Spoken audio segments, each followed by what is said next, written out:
Valeu, nação tricolor! Muito obrigado pelo carinho e pela audiência de todos vocês, meus amigos. Chegou o grande dia, hoje é dia de decisão. Corinthians e Grêmio hoje às 9h30 da noite, lá na Arena Itaquera. Jogo que inclusive é transmitido pela TV aberta. Se tu gosta de assistir jogos pela TV aberta, hoje é uma chance para tu assistir e torcer pelo tricolor. Uma semana que eu vou te contar, né? Uma semana cheia de polêmicas, principalmente com o que aconteceu na semana passada com o Grêmio, o que vem acontecendo há bastante tempo, mas a gente pega só os dois últimos fatos, né? Que aconteceu no ano passado e o que aconteceu na semana passada, porque são os que chamam mais a atenção. Vamos colocar assim para ficar melhor. Só que o Corinthians também resolveu, né? Resolveu chamar a atenção. O Corinthians não pode passar despercebido, ele tem que fazer uma gracinha. E aí quando a arbitragem foi definida, quando a CBF atendeu um pedido do Grêmio de colocar um árbitro mais experiente, e aqui é uma coisa que a gente precisa colocar, o Grêmio não escolheu a arbitragem, o Grêmio não escolheu, não, eu quero o Marcelo de Lima Henrique, não. O Grêmio pediu uma arbitragem mais experiente, porque o jogo é grande, é um jogo quente, é um jogo de Grêmio e Corinthians, um jogo que há muito tempo se faz, né, uma grande festa, se faz uma grande partida e é sempre uma partida pegada, uma partida complicada muitas vezes. Então o Grêmio pede um árbitro que não seja um árbitro de teste, como aconteceu na semana passada, um árbitro que estava recém começando na Série A do Campeonato Brasileiro. Foi só esse o pedido do Grêmio. A CBF achou por melhor colocar o Marcelo de Lima Henrique, que é um árbitro que já completou 1000 partidas apitadas, um cara que com uma experiência que a gente nem vai colocar aqui, só que o Corinthians achou que só porque o Renato fez uma homenagem ao 1000º jogo apitado pelo Marcelo, o Marcelo acabaria favorecendo o Grêmio na partida de hoje à noite. Enfim, o Corinthians chora, mas a gente sabe que o Corinthians, né? Bom, deixa pra lá. Detalhe importante, meus amigos, vamos falar sobre a partida que a gente tem um ponto muito importante aqui. O Grêmio, durante a semana, treinou no CT do Corinthians, a equipe já está definida pelo técnico Renato Portaluppi, só que a gente ainda não sabe qual equipe que vai a campo. Nós temos indícios. Por que nós temos indícios fortes aqui de uma equipe? E aqui eu conto pra vocês detalhes importantes. O primeiro deles, os jogadores pediram para não ser poupados. Os jogadores que tiverem condições vão para a partida. Eles estão incomodados com o que aconteceu na semana passada e eles querem representar o Grêmio dentro de campo. Então, por óbvio, jogadores que não estão a ponto de se lesionar, que não estão altamente desgastados, vão para a partida. Diogo, quem poderia ser preservado? Bom, o Kahneman é um jogador que eu acredito que vai ser preservado. Jogou a cada 3 dias, na semana passada, jogou no final de semana, então o Kahneman não tem condições. Esse deve ser preservado. O João Pedro, lateral, é outro jogador que poderia ser preservado. Cristaldo, outro jogador que poderia ser preservado. Então são jogadores, o Vijaçante é outro também que vem de sequência. Então são jogadores que daqui a pouco poderiam ganhar um descanso, ou o próprio Soteldo, enfim. Mas que a tendência é que tenham o pedido atendido pelo Renato e eles acabem jogando, por óbvio, jogadores que têm condições. O Renato na segunda-feira ganhou 3 jogadores, 3 reforços que não estavam disponíveis. Carvalho voltou de suspensão, o Jeromel também, assim como o Gustavo Martins, que volta depois de um longo período com desconforto muscular. A equipe de hoje à noite, com a saída do Kahneman e com a volta do Carvalho, deverá ter Marquezin, João Pedro, tendo Jeromel, Gemerson e Rodrigo Eli, Reinaldo intocável lá pela lateral esquerda, o nosso meio-campo com Vijaçante e a volta do Carvalho, a equipe principal, tendo o Cristaldo mais à frente, Soteldo e Pavon. Pavon mantido na equipe titular, é uma tendência, até porque ele levou o 3º cartão amarelo e está de fora da partida no final de semana contra o Atlético Paranaense. Então, como ele já vai ficar o final de semana de molho, de folga, tranquilão na dele, muito provável que o Renato coloque o jogador para campo hoje à noite, beleza? Bom, o time provável do Corinthians, gurizada, vamos lá, tem o Hugo Souza, o Fagner, o Kaká ou o Félix Torres, o André Ramalho e o Hugo, Ranieri, Alex Santana, Rian ou Charles e o Rodrigo Garro. Atenção no Rodrigo Garro, hein? Romero e Yuri Alberto. Por que atenção no Rodrigo Garro? Semana passada, desde o início da partida, o Rodrigo Garro ele jogou todo o tempo nas costas dos volantes e na frente da linha de zagueiros. E foi ali que ele encontrava espaços para chutar. No primeiro tempo, ele chutou 2, 3 vezes e o Marquezin defendeu. No segundo tempo, a gente sabe o que aconteceu. Então, atenção no Rodrigo Garro, um cara que pega muito bem de fora da área e o Grêmio precisa se atentar a esse jogador. a exemplo do que aconteceu na semana passada, hoje não pode acontecer. O árbitro da partida, o polêmico, contestadíssimo Marcelo de Lima Henrique, é quem apita o jogo de hoje, terá como assistentes o Rodrigo Figueiredo Corrêa, FIFA do Rio de Janeiro, e o Nailton Júnior Oliveira, árbitro FIFA do Ceará. O quarto árbitro será o Alisson Sidney Furtado, de Goiás. E o VAR, outro importante também, Rodolfo Toschi Marques, árbitro FIFA do Paraná. Quem avançar para as quartas, tomara que seja o Grêmio, até pela nossa situação financeira, R$4.515.000.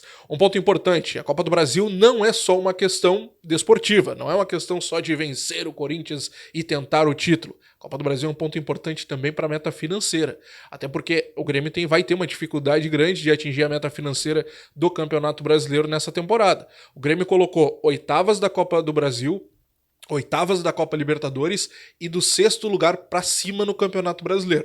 Bom, oitavas da Libertadores e oitavas da Copa do Brasil, nós já chegamos. Agora, cumprir essa meta financeira do Campeonato Brasileiro vai ser complicado. Vai ser complicado. Não vai ser impossível, não é impossível, mas que é complicado é. Então tudo que o Grêmio avançar nas outras competições vai ser para compensar o Campeonato Brasileiro agora, tá?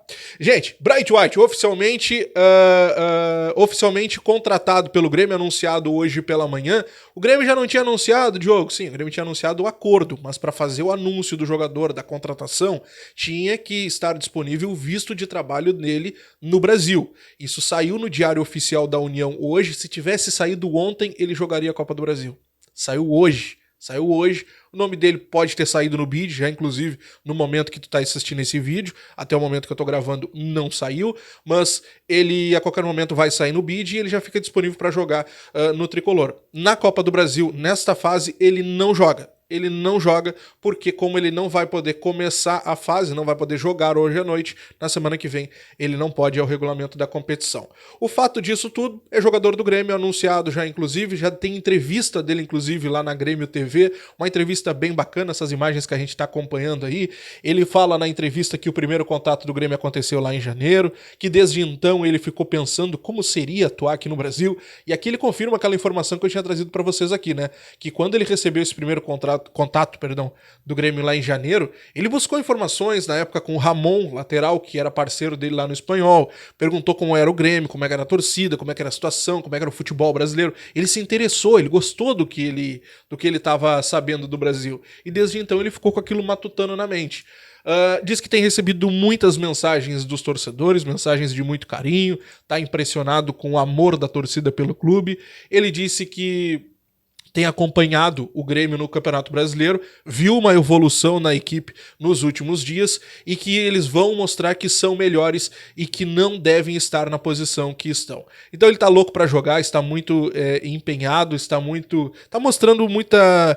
Além de humildade, ele tá mostrando muita vontade, tá? E isso me agradou bastante nessa entrevista. Essa curta entrevista, foram 4, 5 minutinhos da entrevista lá da Grêmio TV, mas que mostrou muito sobre a personalidade do Bright White. Beleza, meus amigos? E para nós encerrarmos aqui, vamos falar sobre lateral esquerdo. Eu já trouxe para vocês aqui que o Grêmio deve ir atrás de um lateral esquerdo. O Grêmio procura uma opção no mercado, mas uma opção barata, que se encaixe nas condições financeiras do clube e que seja um jogador para brigar por titularidade, ou seja, aquele jogador que tu espera que chegue para resolver o problema da lateral esquerda, não vai animando muito essa situação porque não deve acontecer.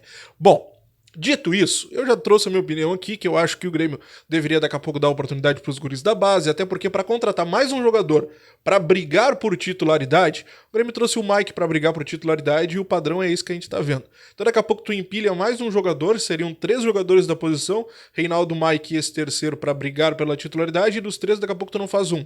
Então, vai levando com o que tem, já que a gente sabe que daqui a pouco o Renato não vai utilizar mesmo outro jogador, e lá no final do ano, quando encerrar o contrato do Reinaldo, tu traz um jogador para resolver o problema. Não adianta ficar empilhando jogadores que daqui a pouco não vão jogar.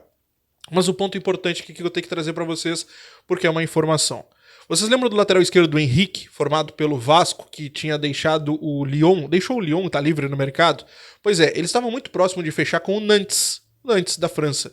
Só que por algum motivo ele não passou nos exames médicos. não passou nos exames médicos. A gente não sabe o que aconteceu, até porque por segredo da medicina isso não pode ser revelado, né? Não pode ser revelado. E agora ele continua livre no mercado. O que isso tem a ver com o Grêmio? O Grêmio já buscou informações sobre o jogador, buscou sondagens sobre ele, fez sondagens sobre ele, e o Grêmio chegou a se interessar bastante pelo passe do jogador.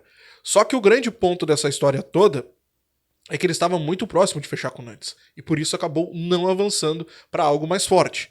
O que eu trago para vocês aqui? O lado do jogador e do staff, que garantem que ele está 100% nas suas condições. Então, bom, não duvide daqui a pouco do Grêmio ir atrás do Henrique, tentar fazer uma bateria de exames nele e ver o que está acontecendo, se foi algum erro daqui a pouco no Nantes, ou alguma coisa que aconteceu que a gente não saiba, que não seja nessa linha da medicina. Enfim, o Grêmio busca um lateral e o jogador segue livre. O Grêmio esteve muito interessado no passe do Henrique e agora ele volta a ficar à disposição no mercado e ele aceita sim jogar no Campeonato Brasileiro, jogar aqui no Brasil em qualquer outra equipe. Então vamos acompanhar, daqui a pouco o Grêmio pode fazer um movimento, não seria nenhuma surpresa, tô trazendo a informação para os senhores aqui, beleza? Terminou a partida, vem para cá, pós-jogo coletivo do Renato, a análise de vocês, o comentário, a participação de vocês aqui na nossa live do pós-jogo, se Deus quiser com uma vitória do Tricolor pra gente encaminhar aí uma sequência espetacular de vitórias. Te inscreve, deixa o like, ativa o sininho de notificações, estou de plantão, qualquer notícia estará aqui no canal. Um grande abraço, até a próxima, tchau!